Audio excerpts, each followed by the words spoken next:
Kalau kita perhatikan ya, sejak tahun lalu ini berbagai harga komoditas ya itu meningkatnya cukup kuat ya. Tidak hanya harga komoditas mineral ya, kita bicara energi, kita bicara bahan pangan, itu semuanya kecenderungannya meningkat ya. Mhm. Dan memang di awal-awal kalau kita perlihat, mulai kuartal 3 kita lihat ada tren peningkatan itu lebih dipicu oleh faktor sentimen. Kita lihat makanya penggeraknya lebih banyak di pasar futures ya. Ini mungkin terkait juga dengan likuiditas yang berlimpah di berbagai negara, mereka melakukan monetary easing ya, terutama dari Amerika yang cukup besar, lebih dari 30% stimulus sebenarnya di sisi moneter itu datangnya dari Amerika ya. Dan ini sebagian memang likuiditas ini masuk ke aset market ya, termasuk Mmm. komoditas. Nah, kelihatan memang sejak akhir tahun lalu sampai sekarang mulai ada peningkatan volume, walaupun belum sesignifikan apalagi kalau dibandingkan dengan kondisi pasca global financial crisis tahun 2008-2009 ya. Jadi memang betul yang dikatakan Mas Erwin, memang belum sekuat pasca global financial crisis, memang Mmm. karena ada persoalan dari sisi confidence, mobilitas, dan juga pandemi yang sekarang masih terjadi. Jadi memang dari sisi realnya, volumenya ini belum sekuat apa yang terjadi pasca global financial crisis. Jadi masih kita perhatikan ini memang dari sisi sentimen yang memang masih.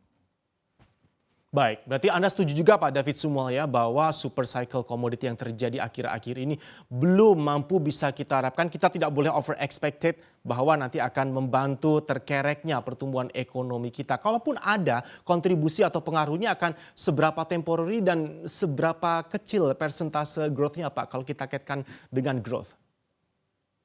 Ya paling tidak ya kalau kita perhatikan sejak akhir tahun lalu ini bisa mendorong ekspor sebenarnya.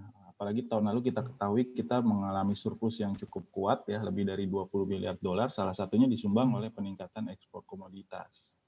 Memang kita tidak bisa berharap ini bisa melaju terus ya selama pandeminya belum berakhir ya atau belum bisa ditangani secara komprehensif begitu. Ya kita berharap memang untuk saat ini masih dari sisi domestik kita berharap untuk peningkatan ekonomi kita ya. Karena Mmm. kita tahu tadi seperti diberitakan juga oleh CNBC bahwa banyak negara yang tadinya sudah cukup berhasil ya dalam penanganan pandemi, tiba-tiba ada kembali menyebar ya virus COVID-19-nya dan mereka melakukan tindakan yang sangat drastis ya, melakukan lockdown dan ini tentunya akan berpengaruh ke ekspor kita yang non komoditas ya.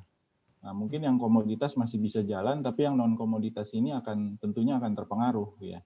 Jadi kita memang masih harus bergantung pada sektor domestik baik itu konsumsi maupun Mhm. juga mungkin dari sisi mobilitas masyarakat yang kita harapkan makin baik karena memang kelihatannya memang secara global kita masih dilanda oleh ketidakpastian nih, apalagi Mmm. kebijakan yang sangat drastis tadi ya. Iya. Ya. Ya akhirnya akan mempengaruhi ekspor kita.